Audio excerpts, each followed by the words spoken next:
Question 5. Part A, for 2 marks, we just need to prove a standard identity from cos squared theta plus sine squared theta equals 1. That's 2 marks.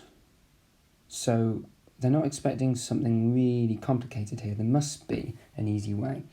Now, this is something that you need to...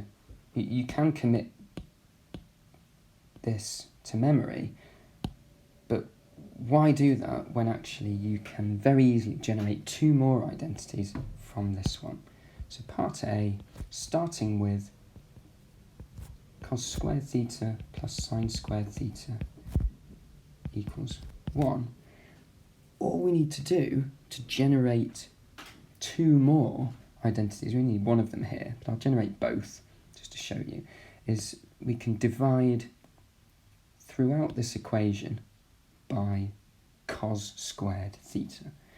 So if we divide this by cos squared theta, and this by cos squared theta, and this by cos squared theta, we get 1 plus tan squared theta is 1 over cos squared is sec squared theta, and the result that we need follows immediately from that. It's worth noting, while we're here, that instead of dividing by cos squared theta, we could equally have divided by sine squared theta. In this particular question, you wouldn't do this because it leads you to the wrong identity. But if we do that, you can see that you just get another identity. Cos divided by sine is cot. So cos squared theta divided by sine squared theta is cot squared theta, plus 1 equals cosec squared theta. So that's the other identity that you can generate immediately from this. So for those 2 marks, you simply needed to divide all of that by cos squared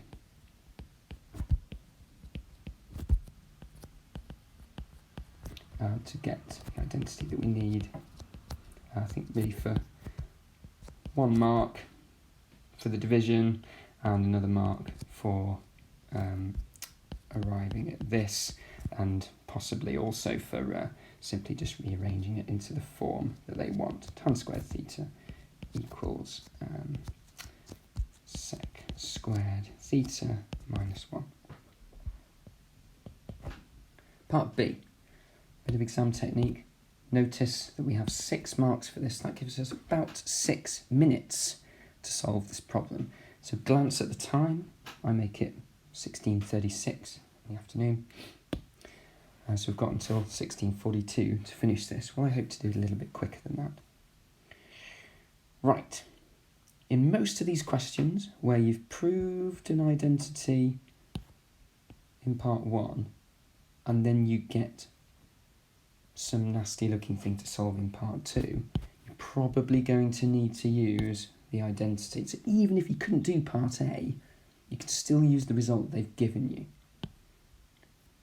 And it's also worth noting that you've got one equation here that's got 2 different trig ratios in it. It's got tan and it's got sec. Well, you're not going to be able to get anywhere unless you can get it all in terms of the same trig ratio. It makes sense then to change the tan squared, since we've got a formula for tan squared here.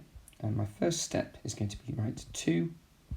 Instead of tan squared, I'm going to write sec squared theta minus 1 plus 4 sec theta plus sec squared theta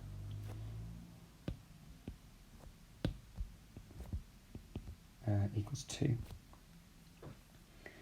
Expand, rearrange, we end up with 3 sec squared thetas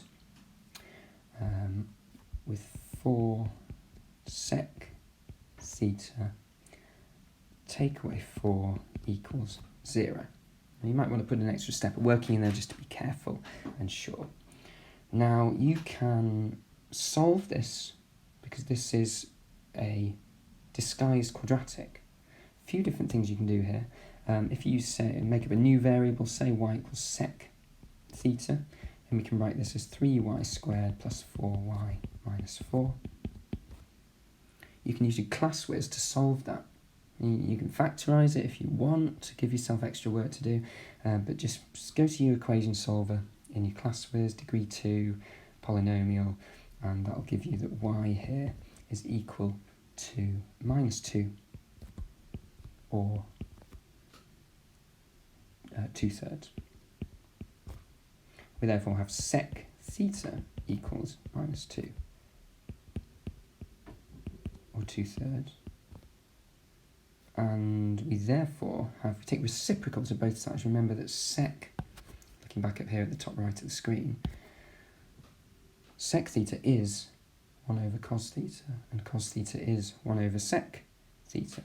So if we take reciprocals of both sides of the equation, of each equation, we get -1/2 there.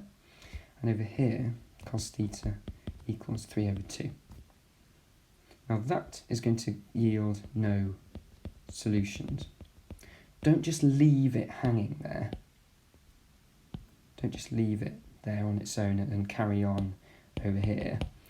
And what's happening here then? You need to tell the examiner that you recognise that there are no solutions associated with that equation. There's often a mark or available for simply writing that, or they take one off you if you don't. Whereas on the left, we can solve this.